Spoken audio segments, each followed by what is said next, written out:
El Paso, El Paso, El Paso. What's good up? What's up, good people?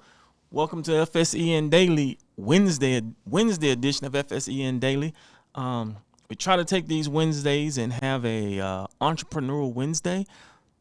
Didn't have any businesses this week that wanted to get showcased, so hey, we're here for sports. And folks, there was a lot of volleyball that went on here in the Borderland yesterday. Let me tell you, there was a lot. And if you missed it, well, shame on you, because those young ladies were getting it in.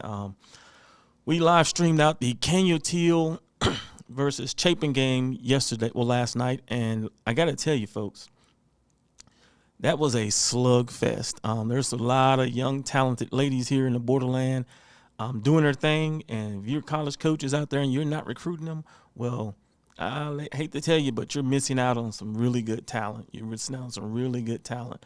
But, hey, let's jump right into it. Let's take a look at the top 10. We saw number 1 Eastlake beat BSR number 3 Franklin 3-0. Eastlake is scary good, folks. That team is scary good. I gotta tell you, there's a lot of talent over there. They're beating some high quality teams here in the Borderland, and they're making it look easy. That team is scary good, and if someone upsets them in the Borderland, it will definitely be an upset if they lose. Number 2 Eastwood beats Coronado 3-2. Number 4 Burgess beats Andrus 3-1. Number 5 team Da Vinci was off. Number 6 Isleta beats Fabens 3-0. Number 7 El Paso High beats Jefferson 3-2. El Paso High was in a dogfight, folks. It's district play time, and so every game is going to be a dogfight for each and every team out there. And so it's just interesting to see once you get into district play how things work out. And I got to tell you, these teams be battling, and you almost have to throw records out of the window when it comes to this district play. You definitely have to throw records out of the window because these teams show up to play. Then we get to number 8. Number 8 was off.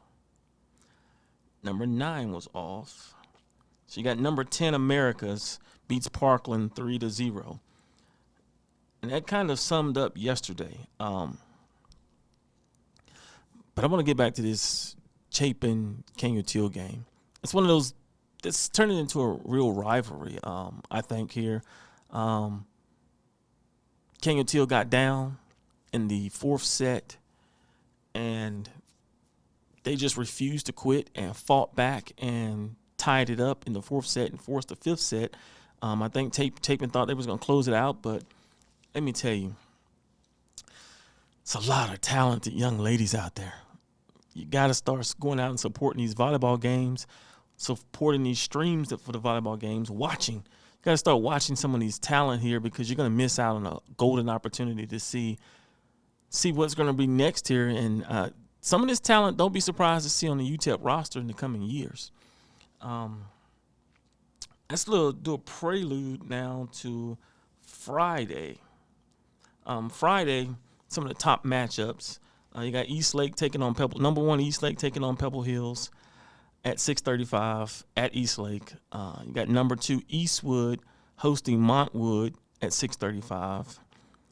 Then you got number 4 Burgess versus number 7 El Paso High.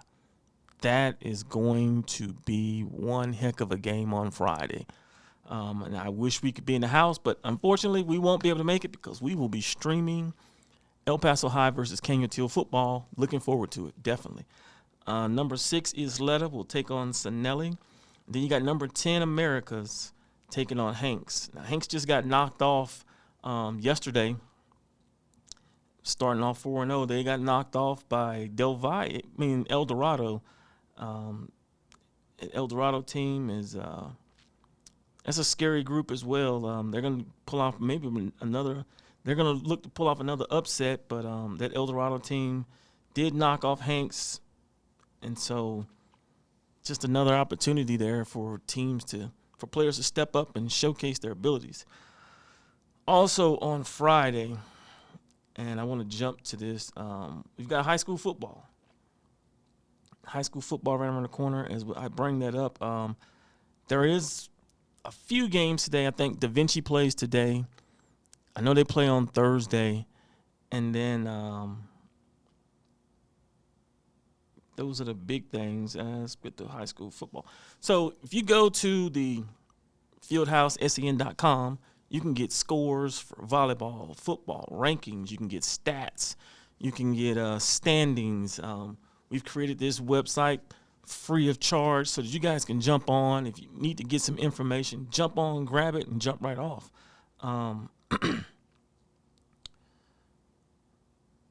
I'm struggling over here. I'm struggling. I apologize. There we go. Hit the wrong button. So for Friday, some of the top matchups. Number 1, Del Valle takes on Jefferson. Number 3, Isleta will host Austin, number 8. Number 3, Isleta will host number 8, Austin. Number 5, El Dorado will go to Bel Air. Number 6, Andrus will go to Hanks. Now on Thursday in high school football, you got one of the biggest, probably one of the West Side Bowl. Coronado and Franklin head to head. That's one of them games where you can throw the records just throw the records away. Throw the records away because doesn't matter where you're at that point. Those teams show up and they show up to fight and compete and to win. So the West Side Bowl, we got Coronado versus Franklin, 6 p.m. at UTEP. And then number 4, Eastwood will take on Socorro. The surprise Socorro. Socorro's 3-1. And for anybody out there who, they're 3-1. And some people will say, well, who have they played? I will counter with this. They're playing the same teams that they were losing to. They're now beating them. So it doesn't matter who they played. They're now winning those games. And kudos to that staff down at Socorro for turning that program around. Now it's district play, and we'll see how this turnaround continues as they begin to compete in 6A this year. As I like to always say, if you're wanting to get into sports and be a part of the high school action here, reach out to us. We'd love to bring on some more people to talk. Even at the individual districts level, we're looking for someone to be our 4A expert, our 5A expert, our 6A expert. Reach out to us. Let's talk. We definitely have the bandwidth to add the conversations, and we're open to collaborating with people to ensure that we get the best coverage that we can for our student athletes here in the Borderland. So don't just sit back and complain. Do something about it. Come be a part of the solution. Otherwise, you're just adding to the problem, right? So come join the team, be a part of the solution, and let's collaborate and let's work together to put out some really good products so that the student athletes here in the Borderland can continue to get the exposure that they need. If you want, we're looking for camera operators. We are looking for commentators. Those are all paid positions. Camera operators are paid positions. The individual game commentators, paid positions. We're looking for people for marketing, advertising, paid positions. We're building this thing. We're growing this team. Come be a part of the experience here at the Howard Family Media Group and be a part of the network, Fieldhouse Sports Entertainment Network. We will close with this. If you're a small business out there and you're looking to get your name in front of high school sports, now's the time. This is the place. Reach out to us, 915-300-0481, folks. Hey, another episode of FSEN Daily. We're real quick. Catch us in a few minutes as we're going to bring up Take It to the House.